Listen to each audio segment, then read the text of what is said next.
Hello, my friend, and welcome to Something for Everybody. My name is Aaron Machbitz, and today is a solo episode of the podcast where I'm discussing a couple of my favorite subjects, one being my wife and the other being our relationship. We're also expecting our first child at the end of September, and really I want to share the story of how I got here. Maybe this will help someone else in their journey who's looking for that lifelong partner, who's looking for their husband or their wife. And I just want to share some of the decisions and choices I made, the mistakes I made, how I fell down and stumbled, and the weird decisions I made, the good decisions I made, the intentional choices I made that got me in this place where it maybe gave me a little bit more luck to meet the right person, to meet that person that I wanted to spend my life with. It was the easiest decision in the world to decide that I wanted to marry my wife. And now, again, we're expecting our first child, and that's a beautiful, beautiful blessing. And I want to share sort of this story with you guys. And so let me take you back to, I'm 18 years old right now. I'm about to turn 33 years old in June, so very close to becoming 33, which is my favorite number. It was my college baseball number, and also I'll be 33 years old when I have my first kid. So amazing stuff like that, sort of beautiful the way you think about it. But take me back to when I was 18 years old and I was getting ready to go to college. I was about to play Division I baseball at South Dakota State University, and I didn't have an amazing sort of experience in high school in terms of getting attention or having a lot of friends. I had some friends, shout out to Joel and Tanner and Taylor, but nothing that I just felt like I didn't get, the attention that I wanted. And I seek that sort of attention. It's why I became a professional wrestler and things of that nature. Probably still why I do a podcast like this and put myself on a public platform. But it's different now than it was back then. So when I went to college, I sort of made this decision that I was going to try and be the quote-unquote big man on campus. And I knew I could do that in a few different ways. One, everyone loves to give attention to athletes that are great, so I knew that I had to be great at baseball. I was already going there to play Division I, and you get some little bit of respect in college, when you're playing a sport in college from people who aren't playing a sport. And so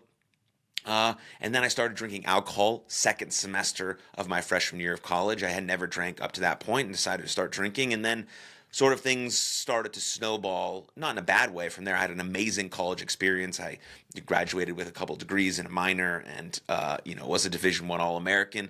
But I had this other part of me that I wanted attention. I wanted people to like me. I wanted people to think I was cool. And that led to me to make certain choices to sort of fake my confidence until that confidence became real based on alcohol and sports. And I wanted to get and talk to as many girls as humanly possible because I didn't get the attraction of females when I was in high school. And I wanted to prove that I could be that person who could attract a female. And so I became a person that was loud and boisterous and a fake confident, a little bit egotistical. I threw parties, I drank alcohol, I had fun, I made jokes, I made fun of other people at the expense of, them, and I was really good at my sport, and all of that stuff sort of accumulated into me sort of getting what I wanted. So it was like a sort of a reinforced loop here that I was doing some things that maybe weren't in total alignment with who I wanted to be, but this is who I wanted to be in this moment, or at least this is who I thought I wanted to be, someone who was the big man on campus, who sought out attention, who got attention and attraction from girls, who was really good at their sport and got praise and validation for those types of things.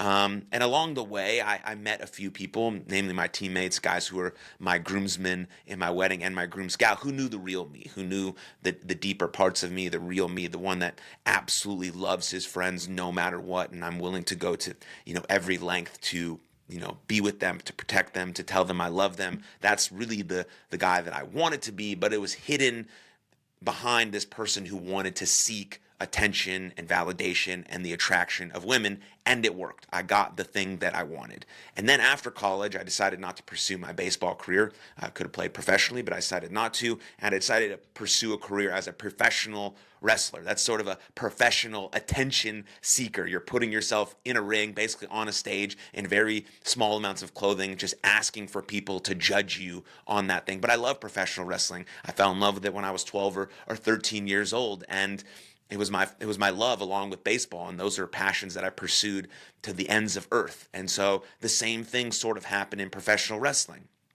I always took what I was doing very seriously because that's just always been who I was. It's been ingrained since a young age from my parents, who are the best, most supportive people on the planet. Like, if you're going to do something, you go all out. I went all out in baseball. I went all out in professional wrestling. But I also had these other pieces of me that I wanted to express, namely this attention piece, this wanting to attract and be around a lot of women and girls, because I thought that was going to gain me social status or more friends or, more cool points or whatever the case may be. All these sort of things that I think a lot of young men go through until they learn the appropriate way to express themselves, to express their excellence, to communicate properly, to have these outlets where they can be, these masculine traits. We can be that warrior side of the warrior poet, which is how I think about masculinity. And so I became a professional wrestler, and sort of the same thing continued to happen. All of these things continue to be reinforced. I'm getting a lot of attention as a professional wrestler. I'm traveling around the world. It becomes my full-time job very quickly.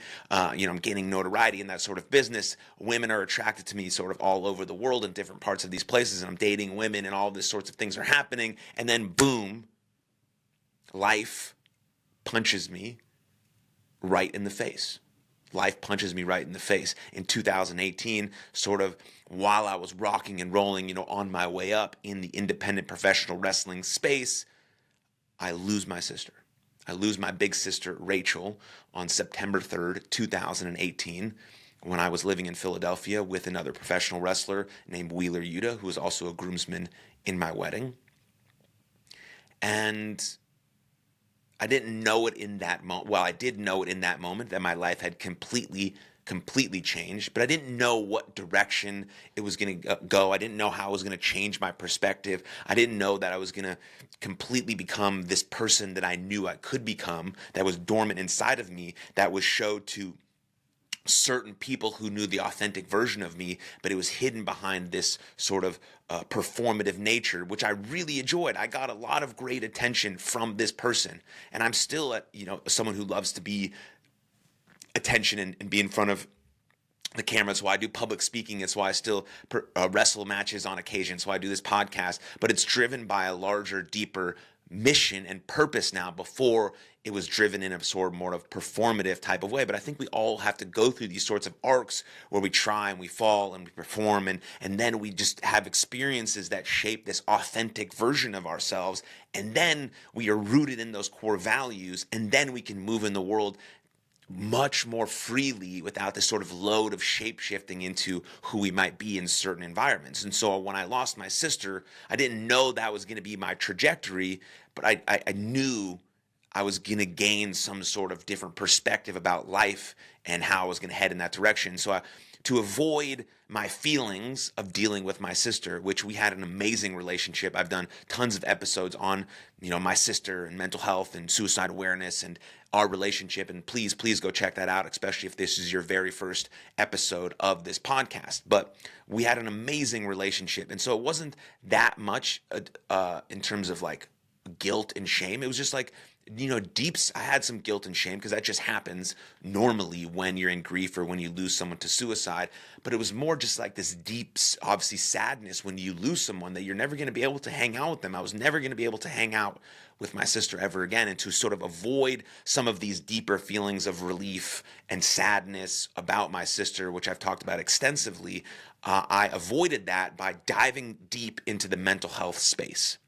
Diving very, very deep into the mental health space. So to avoid dealing with my own issues, I didn't really stop wrestling, but I altered my professional wrestling character so I could be more authentic in the ring, because I was portraying a sort of a villain at the time, this lights, camera, Jackson pretend movie star character, and it just didn't feel right to go perform as a heel or a bad guy and then try to go on social media and talk about mental health and suicide awareness, which I dove deep into right after my sister passed away to figure out how we can solve this problem, to figure out how we can get mental health resources and toolkits and suicide prevention to everyone on the planet. I used it because I really, really, really wanted to help, but I also really, really, really wanted to avoid my feelings.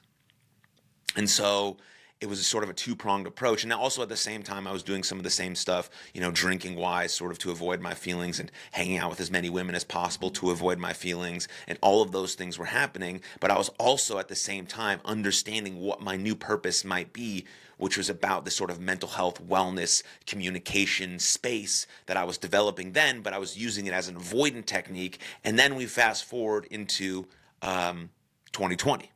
When COVID hits, or 2021, whenever COVID hits and sort of everything shut down, my professional wrestling career basically stopped in an instant, because it's very hard to wrestle in front of nobody. We tried to do some YouTube streams, but it just wasn't the same, and it wasn't the same vibe. And I was just getting this sense that this wasn't my ultimate path anymore.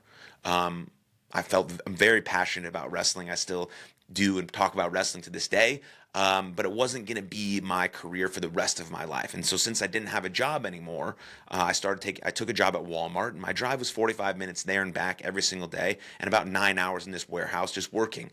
And so this is when I finally, and then at the same time, because I moved back home from Philadelphia, back home to Dallas, so at the same time that I started getting a job at Walmart, I also started doing suicide loss survivor support groups. So the combination of a lot of alone time and these groups allowed me to start to heal, allowed me to start to dive deeper into my feelings, and stop avoiding and avoiding and avoiding and avoiding, and come to terms with some of these real emotions, and come to terms that I couldn't save the whole world, but I could move the needle forward, come to terms with my new massive transformative purpose, which is to end mental suffering, which everything I do in this world hopefully is in alignment with that and moves the needle forward, that when I'm dead and gone, that needle has been moved forward by me and someone takes over the torch. And then hopefully very soon, at some point, that we end mental suffering and reduce suicide rates and all of these things, and we can be as mentally well and as mentally stable as possible. But because of those two things, this alone time at Walmart, and knowing that I didn't want to work there forever, but I had to pay my bills, I had to do these sorts of things to get things done, I knew that I could do something great with my life. I played baseball, I did wrestling, I pursued these amazing things, but what could I do to actually try and transform the world, which would transform myself, which maybe potentially would transform the family that I had, which I wasn't really thinking about at the time, because I was very interested in dating women and all these sorts of things. I wasn't thinking about marriage and all of that just quite yet, which is why I'm telling you all this story, but about sort of the backstory about intentional decisions that I made to try and meet my wife when I tried to do that. And so because of those two things, sort of the Walmart and the suicide loss survivors group, I began to sort of alter how I was approaching doing mental health. Yes, I have a mental health nonprofit called You Are Loved. It's totally linked with this podcast called, obviously Something for Everybody. The best way to support both of those two things is by going to our Patreon that directly supports both businesses. I have all that stuff, but I was able to tweak it so it was more manageable for my life, and it actually aligned with some of the things that are most important. Now You Are Loved is really specifically about the mental health of professional wrestlers, because that's a community that really, really needs our help and gets ignored quite a bit. And so I've sort of combined all of my loves into try and help those people. But then we have this podcast, which leads to this podcast, which I started sort of a reboot of this podcast, which is like the actual direction I wanted to go to with it on June 29th, 2020. And so because I mentioned that, not only because, I love this podcast and it's my baby and we've been growing, and thank you for listening and thank you for tuning in, but because I started to think about these ideas and have these different conversations, it started to actually alter the way I view things, my perspective, and it actually made me start to realize some of the lessons that my sister wanted me to know when she was alive. Now I'm finally figuring them out. So I was still drinking too much at the time. I was still trying to talk to many women at the same time, at this time. And so I'm doing episodes, I'm learning, I'm growing, like things are going well in that direction. The podcast is moving. I'm trying to build this thing. And then in 2020, sort of late 2020, I had a couple of sort of sexual encounters that really opened up my eyes. I also forgot to mention that back in college, I did... when I moved to South Dakota State and started doing all that stuff, I did also start watching porn, and porn was a part of my life very heavily with, even all of the girls that I was trying to attract. Porn was also, part of my life, and it was a detriment to my life, and I understand that now, but it also was part of who I was from about 18 until about the time I'm about to mention. And so I think that's an important thing also for young men to realize, that we have to be sexually disciplined. That's a very important piece about who we are and how we can be our best selves in the world. And so again, somewhere in late 2020, I have just a couple very eye-opening sexual encounters where multiple women told me at the end of our, at the end of our sex, that they felt like I wasn't present, I didn't enjoy it, and I didn't care.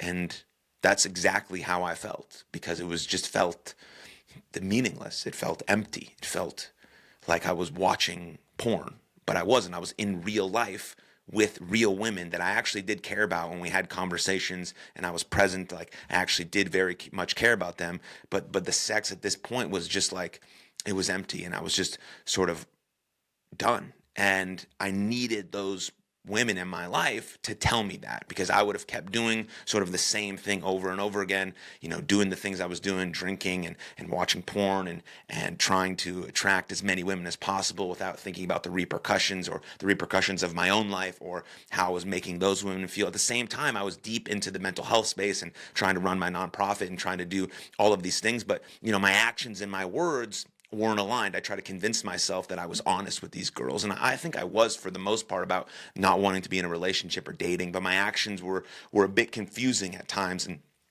for them and myself, and it all boiled over into this moment, into these two moments where basically I got called out for my behavior. And I needed that. I needed those people to call me out for my behavior, for keeping me accountable. And it just totally snapped me into like, oh, this is not the way that I want to live my life. This is not how I want to show love. This is not how I want to be in love. This is not how I want to have sex anymore, just meaninglessly trying to do it with as many people as humanly possible while also watching porn a couple times a day. And it's like not how I want to live my life as a whatever, like 28-year-old man. And so I did a lot of things from 18 to 28 with pursuing baseball and all these, and pursuing wrestling and everything that comes with it, like I've stated. But I just had this switch in me. Like I want something deep and meaningful. I had deep and meaningful friendships, friends that I met in college that I still absolutely love to this day and would do anything for. And those relationships were everything to me. I mean, I spent a lot of time trying to get my friends together because none of us live sort of in the same place. So it takes a lot of coordinating now when people have kids and families and relationships. And so I work really hard to try and get those friends together, but I didn't do that in sort of a romantic relationship partner. And so I thought about marriage, and I thought about what I want to have for the rest of my life. And I deeply sat down and thought, like, where do I want my life to be? I know what I want to do, this, and career-wise. I know what I want to do with my purpose and my mission, but who can I share it with? Because nothing is as good when you have nobody to share it with. You reach to the top of the mountain and you're looking around, you're like, well, who can I even tell about this? And again, great parents, amazing parents, mom and dad support me in everything I do. And so I had to make a choice. And so I made an intentional choice to just sort of clean my life out. I was going to stop drinking, boom. And I was going to stop watching porn. I was going to stop masturbating. And I was going to stop having sex. So I could free myself for 6 months. I started with one day at a time because it was a really hard journey, but I just wanted to think, how can I open and free myself to really clear my mind about what I want in a partner, what I want in a person, and who I actually want to spend my life with. And so I had to do that after those two sexual encounters that snapped me into reality about who I want to be as a person, and I wasn't aligning my words and actions. How can I do that? And so, boom, stop drinking. Stop watching porn, stop masturbating, stop going on dates. Just be celibate so that I could go into this sort of monk mode mission to really give myself space to make intentional choices about the person that I wanted to commit to. And so I knew that I'm Jewish. Being Jewish is very, very important to me and my family. And I know when I had a partner, I wanted her to be Jewish as well so that we could raise our kids Jewish in that community, in that tradition. Super important. So I knew that was an intentional choice. I knew I wanted someone to bring peace into my life, who was supportive, obviously, physically attractive, someone who works out and wants to travel and is very adventurous. All of these sorts of things were very important to me. And then I got down sort of to the root of the characteristics that I think I can portray as a man, because you have to develop yourself as a man. And I did at that point, right? But if every single woman in the world is not attracted to you, it's not the woman's fault. It's your fault. You have to become a man who is attractive to women. And you can ask yourself a simple question: would I have sex with me? Right? And that's a simple question. Like, you have to do the things that make you attractive to women. You have to be physically capable. You have to have financial prospects. You have to be able to communicate. You have to be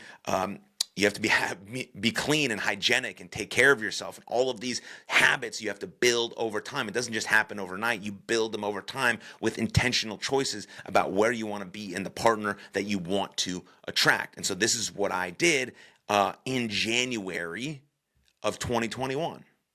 The goal was to go, 12 months with this whole thing without meeting someone, but I made a lot of strides in 4 or 5 months about who I wanted to be with and how I wanted to be with them and the person that I wanted to become and the person that I wanted to become with, and then magically on Hinge, because I started using dating apps very intentionally started using dating apps because I just wanted to talk to one person at a time. That was really important to me, not talk to 75 different people at a time or try to finagle different relationships all at once, but like intentionally speak to one human at a time to see if we connected, to see if our core values align, to see if we had the same, interests or different interests, but they were still, headed in the right direction, or how they wanted to raise their family, or some of these more important questions that can filter out some of the not partners that you don't want.